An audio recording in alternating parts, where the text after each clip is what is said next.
Good evening, one and all. It gives me immense pleasure to introduce all the speakers. We have 4 speakers with us today, 5 speakers. First speaker, through Raghavan, is a senior most speaker sitting here. He studied physics in our college in the year 1955-56 and joined the IPS in 1963. Mr. Raghavan became the 19th CBI director in 1999 and retired in 2001. He headed Interpol in India and set up India's first cybercrime investigation cell.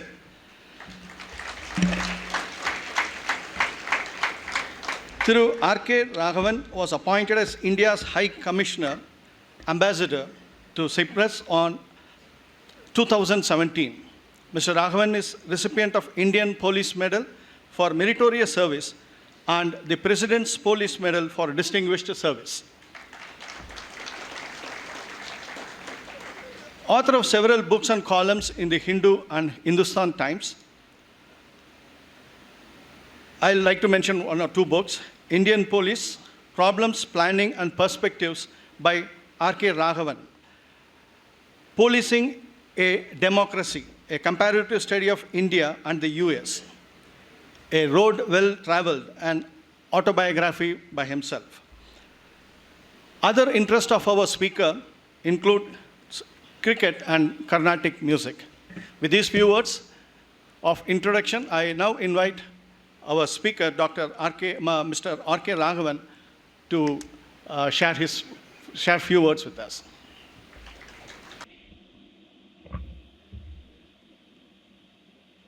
Respected Swami Maharaj and dear friends, I deem it a great privilege to have been invited to take part. Okay. I deem it a great privilege to have been invited to be here to take part in this memorable meeting. When I was discussing the whole issues connected to alumni with the Swamiji, he was appalled that such a body, such a group wasn't conceived for quite some time.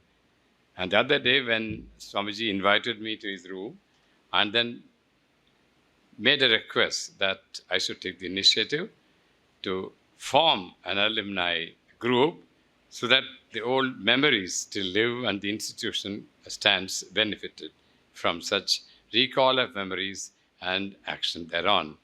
That is how we are here. I don't have to say that every time I come here, it's a matter of great joy.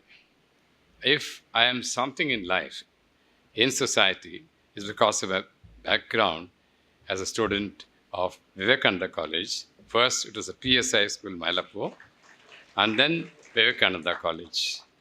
The 2 great institutions have instilled in me a feeling of elation, a feeling of pride in what these institutions have given me during the 4 years I spent, about 9 years. First, I was in the PSA school, 1949 to 55, then 56 to 60. Then I went on to Presidency College to do my master's. I did not look back thereafter. I mean, I can go on. This is an occasion where everybody talks of trivia, minor episodes. I don't want to inflict too many of them on you. But one thing I wanted to tell you, it's an interesting thing. It is a kind of a traumatic experience to be thrown out of Vivekananda College. I had hardly spent a few months. I was told that I was not eligible to pursue intermediate because the SSLC book, they had struck off the eligibility class on the ground that I was too young to be here. This is dramatic. One day, Mr. Sundaramaya, the principal, called me. He was a very stern man. He was the institution by himself. I did not know why he was sending for such a callow young person. I just entered the portals of Vivekananda. Then he told me, but very politely, he wasn't very rough with me, but he told me quietly, my place is elsewhere and that you don't belong here. That was a shock of my life. Then I had nobody to back me up. I just went back and told my parents that this is my fate within months of joining an institution. Looking back, it's funny. But when you go through that experience, you feel that you're an outcast and that your injustice had been done to me. I did not know that anybody could strike off my eligibility after I had done reasonably well in my SSLC examination.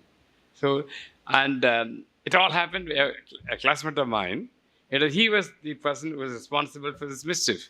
He went back and he was aggrieved that he was also in the same place, as underage, and he went back and told his father, an eminent personality of Chennai, I don't want to mention the name. He told his father that he had been discriminated, whereas I was admitted, he wasn't admitted, although both were born about the same time. So the father of my friend, he went to Sundaramaya and raised this subject, not to dethrone me, but to say that when you've admitted Raghavan, why can't my son be here? That is how the whole scandal was revealed to the public. And then I cooled my heels for about a year. I learned a little of mathematics, which was not exactly my favorite subject. I think I benefited, but I can't believe that a person who is active in every way could be asked to sit at home for a whole year. I had not made any arrangement to fill that year. But being in Mylapore, leading a simple life, it didn't make much of a difference. But still, it's a very funny incident. I don't know whether you have that kind of a restriction now, but this happened to me, and probably I'm very cheerful. I'm not bitter, but I was amused. Not then. Now I am amused looking back at that experience that I was asked to leave the institution. That's one thing which is green in my memory. Thereafter, I didn't look back, and I had wonderful time here. I didn't feel that I was an alien institution or anything which was not within my grade. So I spent 1 year in pre-university, then 3 years in physics, and it was a wonderful time with excellent teachers. I chose Tamil. Tamil is my subject, and illustrious persons like Jagannadachari was just now. I think at this juncture I should break from my speech and introduce you to my friend Raja Venkatraman, who lives in Detroit and who happened to be here. I said the first impulse when he called, I said, you must come and join us in this alumni meet. And despite of all his other commitments, he said, I would readily come, and he's here. So Raja and I were just recalling how Jagannadacharya taught Kalingatha Parani, which was full of verve. I mean, those who have not seen Jagannadacharya, he's an unconventional but a brilliant academic with a traditional tuft. And he was so dynamic, so enthusiastic, so friendly. So teaching Kalingatha Parani, especially its very forceful verses, is tough. He used to go all around the countryside, and then he never bothered about his being a traditional figure. And Raman, the Tamil assistant professor, and like this and in physics at Lakshmi Narayanan, Narayan Murthy was an institution by himself. All these were imported from Loyola College. Most of them were imported from Loyola College. What was Loyola's loss was Vivekananda's gain. So very wonderful people like Narayan Murthy, Lakshmi Narayanan, and so many others. Or if I missed out some people, I mean, I didn't feel I was being burdened with knowledge. I enjoyed being in physics. And then the environment, it was austerity to the core. This is what I tell my grandchildren, my son and grandchildren. There's nothing flashy about life in those days. So austere. We didn't have any money to spend on anything, on any extra. We used to bring our curd rice from home. And then the utmost luxury I gave myself was to have a cup of coffee in the canteen. The canteen had a zinc sheet above, very in the hottest summer Madras is known for. So this is the only luxury I had was I had some coffee and my father gave me about 4 annas or 8 annas, I don't know. And then I used to walk from home. And much later, probably in the second year of my BSc, I got a cycle. And my father could only afford only that. When I wanted a motorcycle much later, he didn't have the money. I'm proud of my modest means. I mean, this is what our children should know. That modest means a modest family background is the road to success. If you're flashy, if you have too much money on your hand, if you have the latest, I may be very old-fashioned. I'm happy that my grandchildren are not here, but they have taken a part of my personality. They are very austere. They're very prudent with money. And whenever I offer them something, they said, no, I don't want, we can look after ourselves. That kind of a resilience, self-reliance, possibly have gone into them from me, because here, there's no question of anybody propping you up. You went to college, nothing, no other factor came into being, and it was enjoyable every way. Cricket was the game of the sport of the college. I tried my best to get into the college team.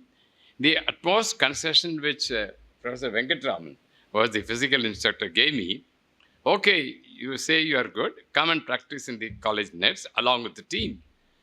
That's the only concession they showed me. I was reasonably good as a leg spinner, but never got a chance to play for the team. So if I ever said I played for Vivekananda, it's utter falsehood.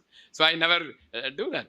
That's the time of V.V. Kumar, Prabhakar Rao, and so many stalwarts who were all getting into the state team. But still, the department, the physical education department, was good enough to allow me to practice with the rest of the college team, which was almost the state team. So these are happy memories, and we had our weekly prayer, Sahana Bhavatu. So that still rings in my ears. The whole place was simple to the core, no prejudices. I don't think I ever came across any hint of prejudice against anybody. We belong to different strata of society. Some were rich, some of the biggest industrialists who now, I don't want to mention names, they studied here along with me. They never showed off. They never came in huge Cadillacs or Oldsmobile to over ours. We all moved like equals, and it was a smooth sailing. And then the next incident which comes to my knowledge and my memory is that after passing out, after getting into the All India services, we were all trained, as not many of you may know, that all these services are trained together at Mussoorie, Uttar Pradesh. And when I went there, there were about 20 people from Vivekananda College, literally 20 people belonging to different services. And Swami Kailasananda came once, and we took a group picture. I was overwhelmed seeing about 20 of us sporting Vivekananda colors and greeting the Swamiji. I don't think that golden age can come back. Not that I am saying to getting into All India services is a great thing. It's at that time, it was great to get into the All India services and getting into some top jobs and possibly getting a good bride. Because those days, the IIT was IIM was lower in the hierarchy. All the parents with attractive daughters, they first looked for the IAS, Mr. Tirumurthy is the representative, and then IFS. Then IPS came up for third place. And so at Mussoorie, 20 of us saying we are proud Vivekananda students is something which may not happen again. And things like that. We didn't have time. We had a lot of time to get distracted. Fortunately, we didn't have the TV or any other distraction. Fortunately, we didn't have any divisive politics. Nobody condemned anybody else.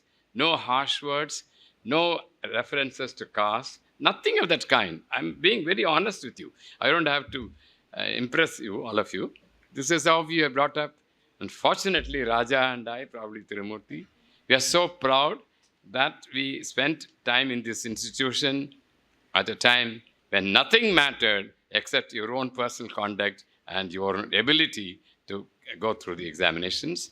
I'm so happy that Swamiji has brought a breath of fresh new air to the Vivekananda College, and I'm sure he will carry on from where his predecessor left off, and I have assured my wholehearted support to him for in in whatever. This is not a proclamation in public just to impress you. I mean it because I enjoy going back. I believe in sentiment.